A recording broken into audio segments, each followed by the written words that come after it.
Foreword. Everyone asks, does it hurt? But no one asks, are you alone? After giving birth, the first question most women receive is, does it hurt? Pain from an unhealed incision, back pain from carrying the baby, body aches from lack of sleep. These questions are familiar, understandable, and somewhat safe. Because everyone can imagine physical pain, and everyone knows how to comfort themselves, it will pass. But there's a question almost no one asks.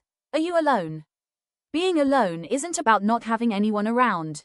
Being alone is when the room is filled with the sounds of children, with people coming and going, but no one is truly looking inside you.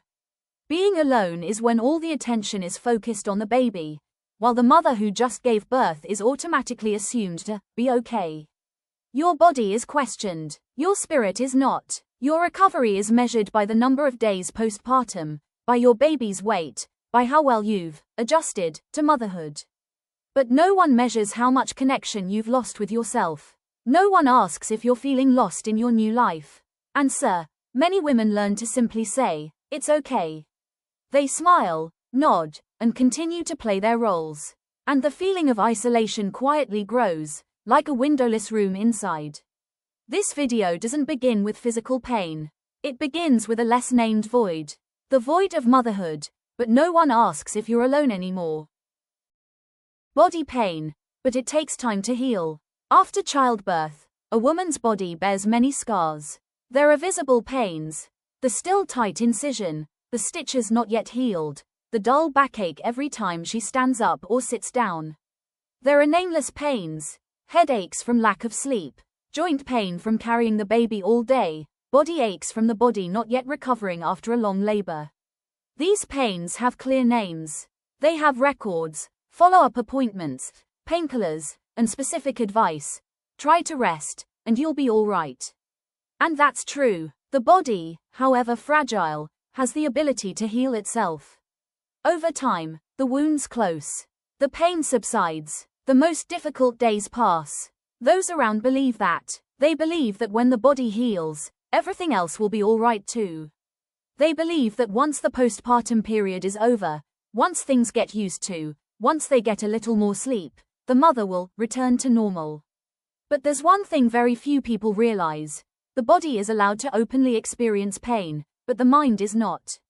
When you wince in pain, people understand. When you say you're tired from the incision, people sympathize.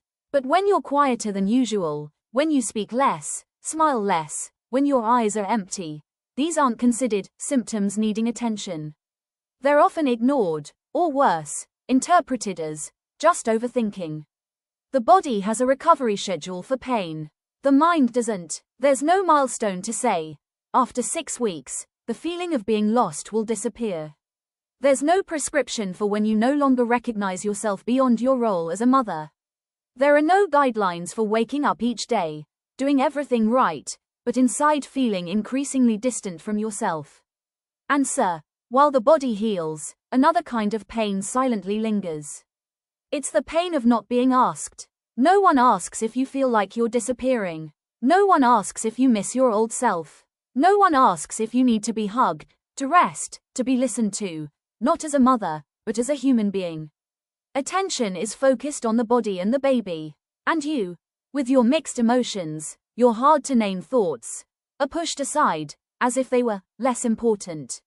Many postpartum women say, I'm not in pain anymore, but I'm not okay. They don't bleed, they don't have a fever, they don't have complications. But they feel empty, disconnected, like they're living in a familiar house but can't find their place. This isn't weakness. This is the natural consequence of the body being cared for while the spirit is neglected. When people believe you're okay, because you're no longer in pain, you start convincing yourself the same. You tell yourself you have no right to complain anymore, that you should be grateful that everything is normal. And then, you learn to be silent about your own feelings. But feelings don't disappear because they're ignored. They just retreat deeper. This part of the video isn't meant to say that physical pain is minor. It's not. It's very real, very difficult, and you've gone through it with all your might. But what needs to be said is, physical healing doesn't mean you're completely recovered. There are wounds that aren't on the skin. And they don't heal on their own just because time passes. Isolation begins with very small things. Postpartum isolation rarely comes as a major shock. It doesn't strike with a sudden, obvious event. There's no moment when you can point and say, from here, everything goes wrong. On the contrary, it creeps in very slowly, from things so small you almost don't notice.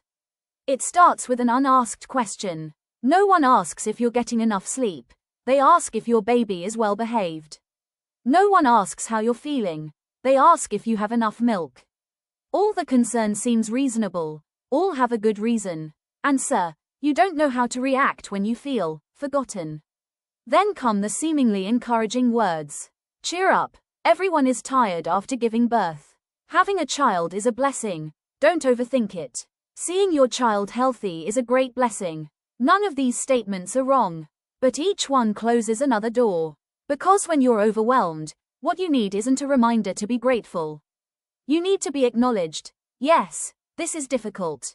But that rarely happens. Isolation also begins in very ordinary moments. You carry your child all day, but no one carries you. Not even with a genuinely listening question. You say a few words about your exhaustion, and receive a worried look in return. Don't say that. It'll affect your mental state. So you learn to speak less. Not because you've lost your feelings, but because you understand that not all emotions are welcome. Gradually, you begin to adjust yourself. You consider before you speak.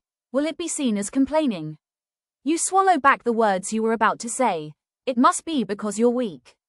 You choose silence, not because it's better, but because silence is safer. Isolation doesn't require overt indifference. It only requires the absence of emotional presence. There are people there, but not with you. There are words, but no listening. There is care, but only for your body and role, not for the person inside you. At some point, you realize you no longer tell stories of your day. No longer talk about the jumbled thoughts in your head. No longer share your tiny, hidden fears, because they have nowhere to go. And sadly, you gradually get used to it. You get used to managing your emotions on your own. You get used to comforting yourself with, it will pass. You get used to standing strong on the outside, while inside you grow increasingly empty. Postpartum isolation isn't about being alone. It's the feeling that no one truly enters your inner world. Many postpartum women say they feel like they're living behind a glass pane. They see everything going on, the baby growing, the family going about their normal lives, life continuing. But they no longer feel like they belong. This doesn't happen because they demand too much.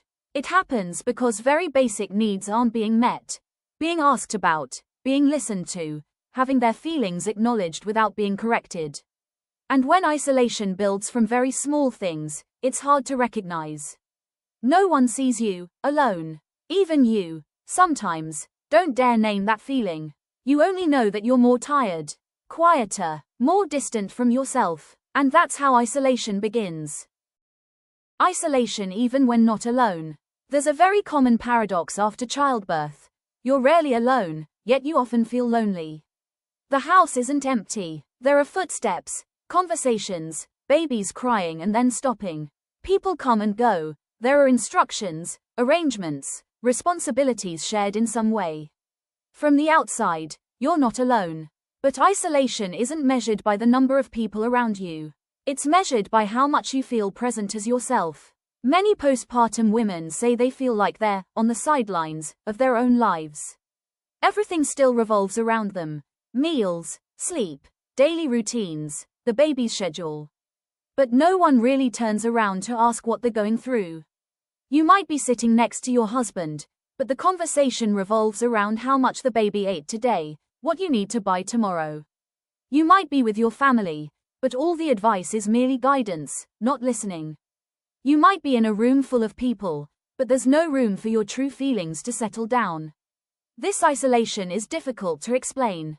Because if you speak out, others will be surprised. With so many people here, how can you say you're lonely? And you withdraw even more. Isolation isn't about not having help. Many postpartum women receive a lot of support. Someone to cook, someone to look after the baby, someone to remind them to rest. But help doesn't equate to emotional connection. You're cared for as a role, but not touched as a person. No one asks you what you think when you wake up in the morning. No one asks if you're afraid of anything. No one asks if you miss your past self. And because you're not asked, you don't say anything. You start shrinking to fit into your current space. You become more accommodating, no complaining, no crying, no bothering anyone. You do everything you need to do well, so no one has to worry about you anymore. But in return, you gradually disappear from your own presence. Isolation, even when you're not alone, also stems from the fact that your emotions have no legitimate place.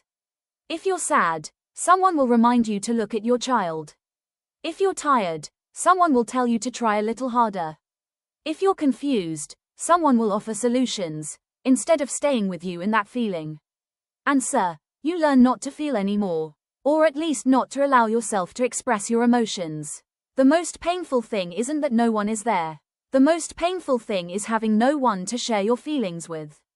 No one sits long enough to listen to you finish a sentence. No one can bear the silence until you've had a chance to name your emotions. No one gives you the feeling that, I'm here, even if I'm not okay. This kind of isolation isn't noisy. It's orderly, polite, and normal. And that's why it persists. You begin to doubt yourself. Am I really lonely? Or am I just too sensitive? Or am I asking too much? That question repeats itself until you're no longer sure if you have the right to feel that way. And when an emotion is doubted long enough, it's buried. But being buried doesn't mean disappearing. The isolation is there, silently, persistently, even when the room is full of people, even when you're doing everything right. It's there every time you want to say something sincere, and then you stop yourself. It's there every time you wish someone would look at you and say, I see you. And if you're in this state, know this.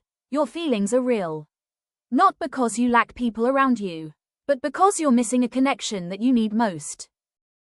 Why are postpartum women afraid to speak up? Most postpartum women aren't silent because they have nothing to say. They're silent because they've learned, very quickly, that speaking out isn't always safe. From the very beginning, they've received very clear signals. No one needs to forbid them. Just a few small reactions are enough. When they say they're tired, someone replies, everyone's tired after giving birth. When they say they're sad, someone reminds them, having a child is a blessing.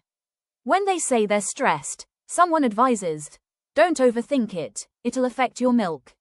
No one means any harm. But each time, postpartum women understand something more. Their emotions aren't always accepted. And they begin to self-censor. They learn to choose gentler words. They omit the negative parts of their stories. They add a smile to reassure others. They say, I'm fine, instead of, it's tough. I'm just a little tired, instead of, I'm overwhelmed. Not because they don't need to be listened to, but because they don't want to be a burden. Another reason postpartum women are afraid to speak up is the fear of being judged. Fear of being seen as weak. Fear of not being strong enough. Fear of being labeled with harsh terms, negative, complaining, unreasonable. Especially the biggest fear, being doubted about their love for their child. Just saying they're unhappy makes them worry about being misunderstood as not loving their child. Just admitting they're regretful, tired, or lost makes them fear being seen as a bad mother.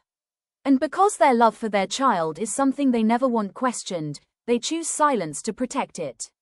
Postpartum women are also afraid to speak out because they compare themselves to others. They see other mothers who seem better, happier, and doing better. They see social media full of radiant new mothers and happy families. And they wonder, am I the only one like this? When they think they are the only ones struggling, silence becomes a way to hide their differences. An even deeper reason, they are unsure if their feelings are right. After childbirth, emotions come very quickly and are very chaotic. Joy, sadness, gratitude, anger, love, emptiness, all can exist at the same time. But when there is no one to help them identify these feelings, postpartum women begin to doubt themselves. Am I being too sad? Am I too tired because I'm weak? Does feeling lost mean I don't appreciate myself? When someone is unsure whether their feelings are valid, they choose not to express them. And there's another, more subtle reason. They don't want to worry others. They see everyone around them as tired, busy, and struggling. They think that speaking out would only make the atmosphere heavier, so they take on that burden themselves. Silence, in that way, becomes an act of love. But it's love through self-neglect. Over time, silence becomes a habit. They're no longer sure where to begin, who to talk to, or how to say it. The feelings don't disappear, they just have no way out. And then, from the outside, they appear fine. Inside, they become increasingly isolated. If you recognize yourself in these words, know this.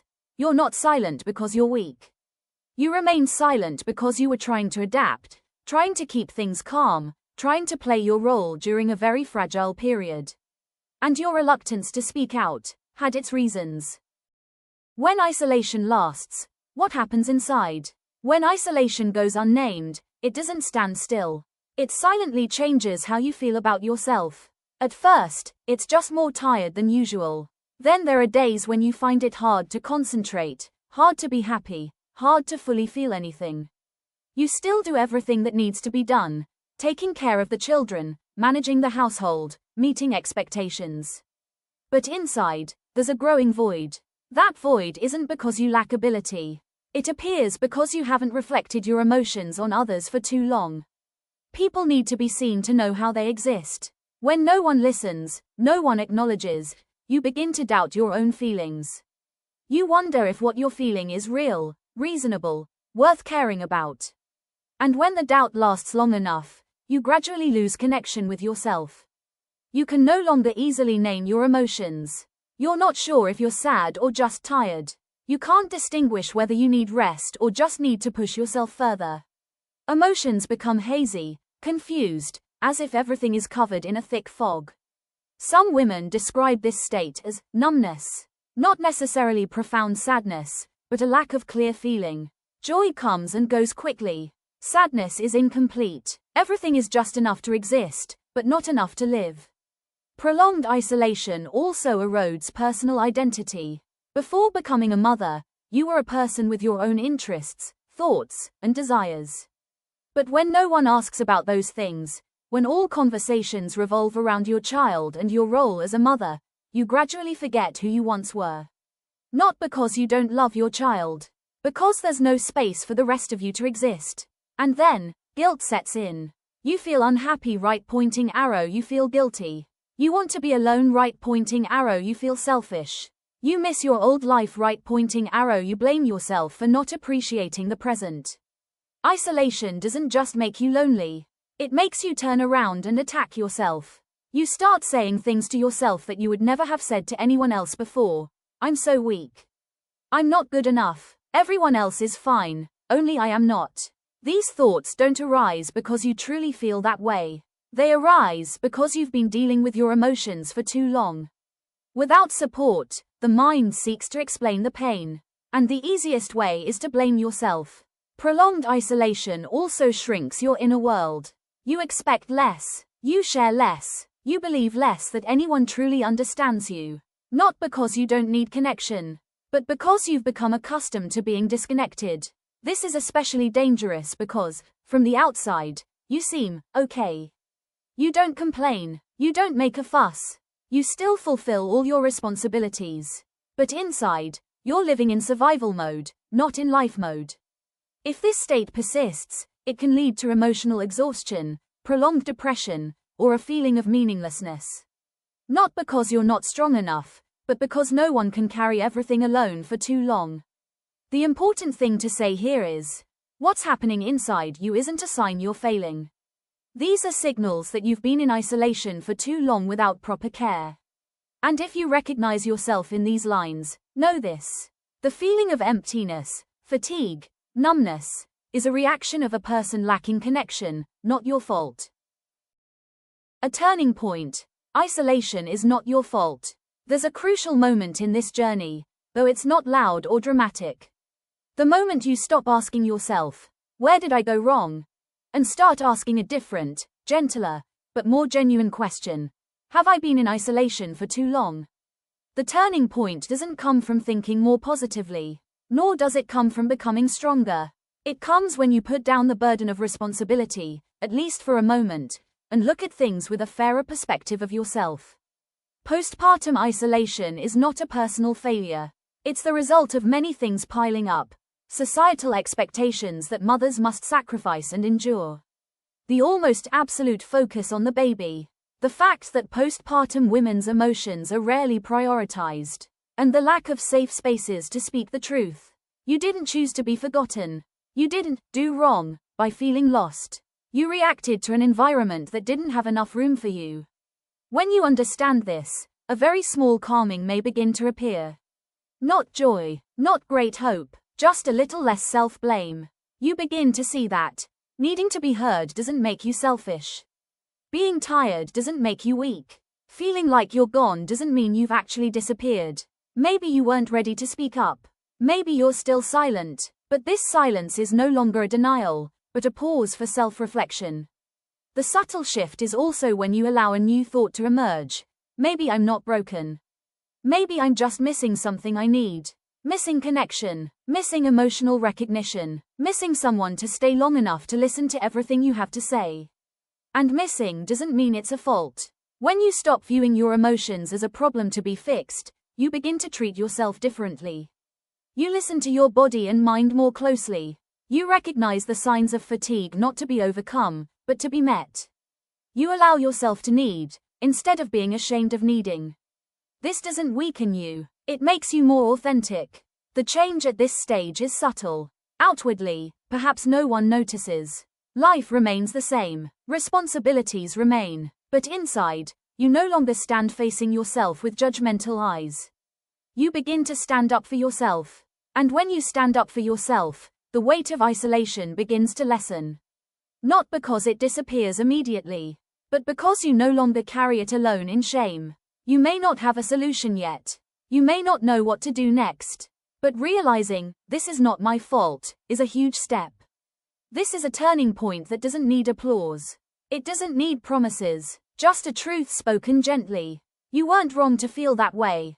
You weren't weak because you were silent. And you weren't alone because you were isolated. You were simply a human being trying to adapt during a very fragile period. And what you need is not to fix yourself, but to reconnect, little by little, at your own pace. Breaking down isolation. Starting with small things. Breaking down isolation doesn't begin with a big decision. It doesn't require you to change your life, say everything that's been bottled up inside, or become stronger instantly. In fact, the starting point is often very small, small enough to simply prevent you from being alone in silence. The first step is allowing the truth to exist. You don't need to tell anyone. Just admit to yourself, I'm not okay. No justifications, no comparisons. Just that simple sentence opens a tiny crack for air to enter.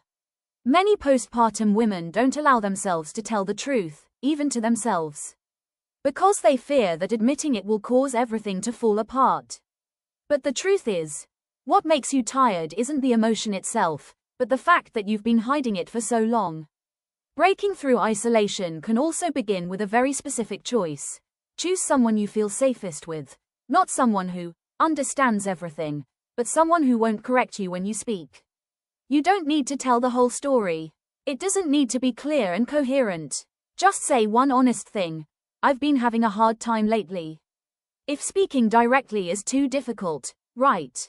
Write a few lines on your phone. Write to yourself. No one else will read it. Write to put your emotions somewhere outside your body. Write not to analyze, but to give your emotions a place to exist. Another small step is to allow yourself to receive presence, instead of just receiving help. Maybe sitting next to someone without saying anything. Maybe watching something that makes you feel called by name. It might be being in a community where others say things you haven't dared to say. Connection doesn't always come from words. Sometimes, it comes from knowing that others have felt the same way. Breaking down isolation also means learning not to rush to fix things. You don't need to turn sadness into joy. You don't need to turn fatigue into positivity. You just need to stay with your emotions long enough so they're no longer pushed out.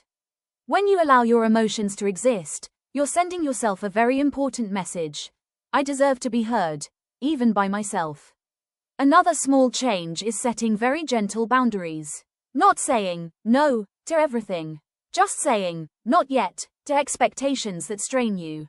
Allowing yourself to rest without explanation. Not forcing yourself to be okay just to reassure others. These boundaries don't distance you. They create space for you to reconnect with yourself. There may be days when you find yourself moving forward a little. And there may be days when you find yourself back where you started. That doesn't mean you failed. Breaking down isolation doesn't follow a straight line. Every time you choose to be a little more honest. Every time you don't deny your feelings. Every time you allow someone close, even if only in silence, you're removing a brick from the wall of isolation. You don't need to tear that wall down in one day. Just create a gap, enough for the light to come through. Enough to remember that you don't have to disappear, you just need to reconnect. And if today, the only thing you can do is stay a little longer with yourself, that's already a start. Conclusion. After childbirth, you need more than just to recover your body. After childbirth, many things are measured. The number of weeks of recovery, the baby's weight, signs that your body is okay. But there's one thing that's almost never measured, whether you've reconnected. You might be out of pain. You might be able to fulfill your role. You might go through each day without any apparent incident. And still feel empty, lost, like you're living on the margins of your own life. That doesn't mean you're weak. It just shows that recovery doesn't stop at the body. After childbirth, you need more than just time for your skin and flesh to heal. You need to be seen, listened to, be there for you without having to pretend to be okay. You need different questions, not just, is your child well behaved? But, how are you today? And if those questions haven't come from the outside, then perhaps the starting point is within yourself. By acknowledging your feelings, by allowing yourself to need connection, by not blaming yourself when you feel unwell. If you're reading this and see yourself in what I've just said, remember, you're not alone. And you don't have to stay in this isolation forever.